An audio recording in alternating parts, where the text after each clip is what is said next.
Los que creyeron que sembrando mentiras y calumnias por doquier iban a desacreditar a nuestro pueblo, se equivocaron.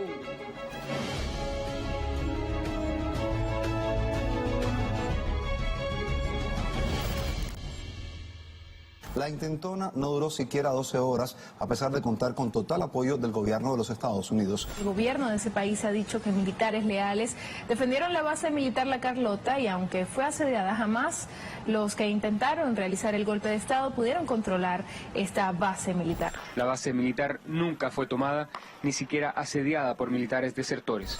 Empiezan por decir de que ellos no están apoyando un golpe de Estado, sino están apoyando la restauración de la democracia. Ese es el spin, esa es la retórica. Venezuela recibía otra sonada golpista. Los opositores Juan Guaidó y Leopoldo López intentaban otro engaño de transición pacífica. Todo se concentró en una autopista de Caracas. Desde Miraflores, sede del gobierno, el presidente Nicolás Maduro continuaba su gestión. En Washington, esta nueva acción de la oposición venezolana recibía el respaldo de la administración de Donald Trump. El secretario de Estado Mike Pompeo aseguraba que las fuerzas militares estadounidenses estaban listas para intervenir en la nación bolivariana. Wolf, el presidente ha dejado muy claro que mantiene todas las opciones sobre la mesa. Esto incluye la opción militar. Estamos trabajando para asegurarnos de que ese no sea el caso, que logremos este resultado para el pueblo venezolano de una manera que no ponga la vida en riesgo y no haya violencia. Pero no hay que engañarnos. Si el presidente toma esa decisión, si elige una opción militar, el ejército de los Estados Unidos tiene la capacidad de ejecutar esa opción, que logrará el resultado que el presidente desea. Horas antes y desde la Casa Blanca, el entonces asesor de Seguridad Nacional John Bolton comparecía como vocero de los golpistas venezolanos. Para los cubanos creemos han tenido un rol muy significativo y también ayuda de los rusos y especulación en Caracas. Por eso necesitamos que Venezuela esté gobernada por el pueblo de Venezuela y no por fuerzas externas. Bueno, eso es lo que tenía que decir.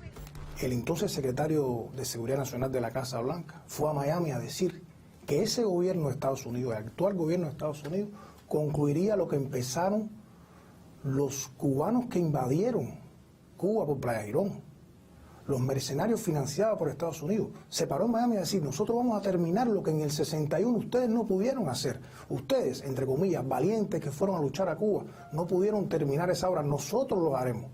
15 días después, da un golpe de Estado, un intento de golpe de Estado en Venezuela. ¿Y sabe usted lo que dijo John Bolton alrededor de las 2 de la tarde del 30 de abril, cuando ya era un fracaso aquel intento de Estados Unidos? Dijo que la culpa era de Cuba por el fracaso. En 10 minutos mencionó Cuba 7 veces. Invito a quienes escuchen este material a revisar eso. A las 2:34 de la tarde, el señor John Bolton salió a las cámaras de televisión y dijo 7 veces mencionó a Cuba como responsable del fracaso en Venezuela. Que Cuba había evitado que cayera el gobierno de Maduro, que Cuba había evitado una salida del presidente venezolano al exterior. Una mentira tras otra, 7 mentiras seguidas. El propio presidente de los Estados Unidos también acusó a Cuba de contar con efectivos militares en Venezuela. En un mensaje a través de su cuenta oficial en Twitter, declaraba que se impondrían sobre la isla el bloqueo y las más altas sanciones.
Las guerras convencionales, diríamos, realmente no son del gusto de los pueblos ni del gusto de la mayoría, ¿no? Entonces, después de, digamos, golpes de Estado sangrientos como en Chile, los golpes de Estado en Argentina, en Uruguay, en Paraguay, se tomó una modalidad nueva en los años más recientes, y ha sido a través de las campañas mediáticas, a través de los medios de prensa, a través también de los parlamentos, a través también del sistema judicial de los países, del sistema electoral.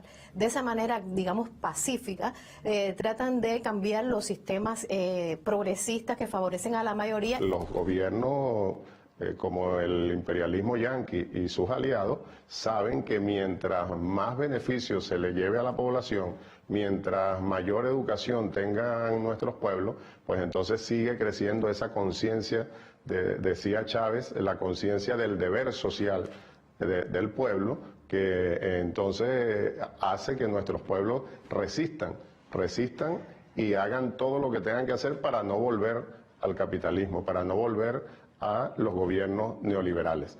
Entonces el imperialismo y sus aliados saben que atacando allí, y por eso la guerra económica, por eso el bloqueo económico, así como a Cuba, a Venezuela, para tratar de limitar los recursos y que los programas sociales no se pudiesen desarrollar. Es lo que ellos quisieran, que el pueblo entonces cayese en desesperos.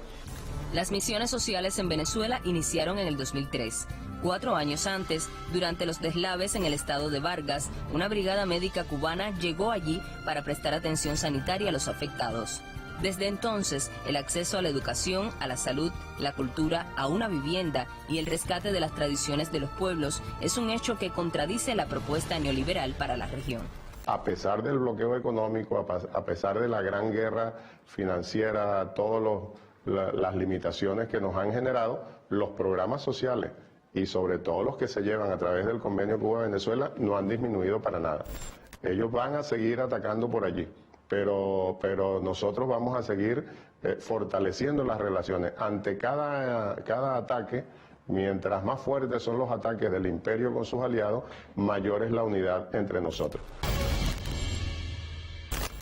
Estados Unidos intenta manipular la opinión pública internacional para acentuar la idea de efectivos militares de Cuba en Venezuela, con el propósito de justificar su apoyo a los intentos de golpe de Estado en ese país para derrocar al gobierno bolivariano de Nicolás Maduro.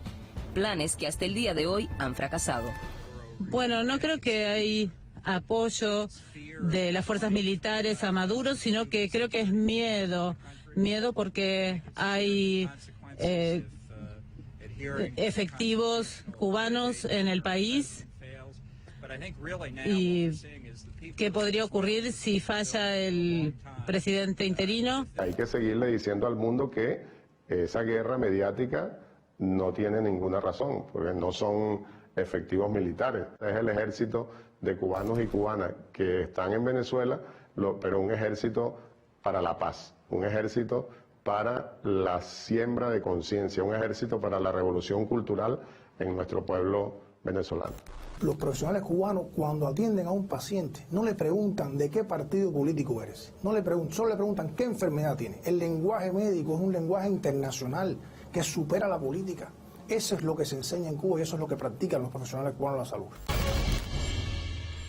La relación de Cuba y Venezuela, desde el punto de vista de la cooperación, de la integración, también de los intereses ideológicos, también vamos a decir, que apuntan hacia el socialismo, o sea, favorecer a los pueblos, resulta desagradable para los grupos de poder que siempre han estado con las riquezas, con los recursos naturales, los recursos económicos en las manos, especialmente para Estados Unidos, que tiene intereses marcados en la región, digamos por el petróleo, que todos sabemos que Venezuela tiene las mayores reservas de petróleo en el mundo, comprobadas. El llamado oro negro constituye la gran ambición para la administración de Donald Trump. Venezuela ocupa el primer lugar a escala mundial entre los países con mayores reservas certificadas de petróleo.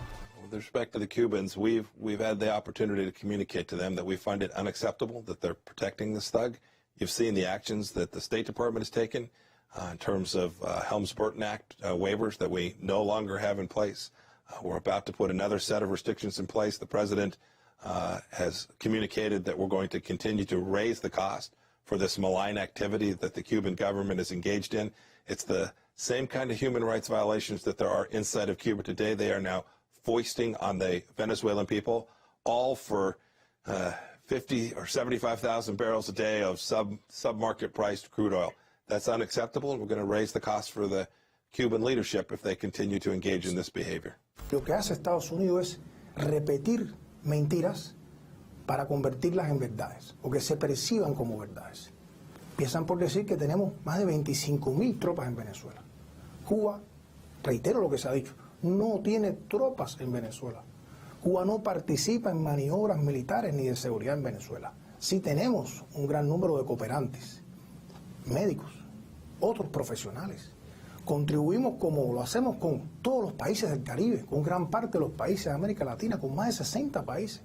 Sin embargo, adjudicar la responsabilidad del fracaso de la estrategia de Estados Unidos hacia Venezuela, hacia Cuba, cumple el doble propósito de buscar una matriz de opinión de que Cuba es un agente desestabilizador, que Cuba contribuye al desorden regional. El rescate de un veterano republicano como Elliot Abrams, con un pasado de mentiras en la política exterior estadounidense, orienta la nueva estrategia de la Casa Blanca hacia Venezuela y su petróleo, con la pretensión, esta vez, de truncar el intercambio energético entre la nación bolivariana y la isla caribeña. Ha dicho que no habrá un capitán de barco en el mundo, que no habrá un barco en el mundo, que no habrá una compañía que ose transportar petróleo de Venezuela a Cuba. Así lo dice. ¿Con qué derecho? Con ninguno. Pero en base a amenazas, en base a presiones, a sanciones crueles contra quien ose hacer eso. Y de luego que detrás de esto hay todo. Se han robado literalmente los activos de Venezuela en Estados Unidos. Han congelado miles de millones de dólares que tenía en Estados Unidos. Así, de un día a otro, con la firma del presidente y a veces sin la firma del presidente. En medio de este escenario de manipulación de la opinión pública, de ataques, sanciones y bloqueos económicos, Cuba y Venezuela refuerzan el intercambio en más de 1.400 programas sociales y de cooperación. Somos conscientes de los grandes ataques que han recibido los médicos, las médicas cubanas, y no solo en Venezuela, sino incluso en otros países donde el imperio con sus aliados lograron hacer retroceder proyectos progresistas. Entonces, bueno, en Venezuela seguiremos fortaleciendo ese convenio, seguiremos recibiendo a los médicos, a las médicas, a todo el personal de salud, como dije, también en todas las demás áreas, porque ese convenio nuestro, Cuba-Venezuela, nos va a permitir seguir resistiendo y venciendo.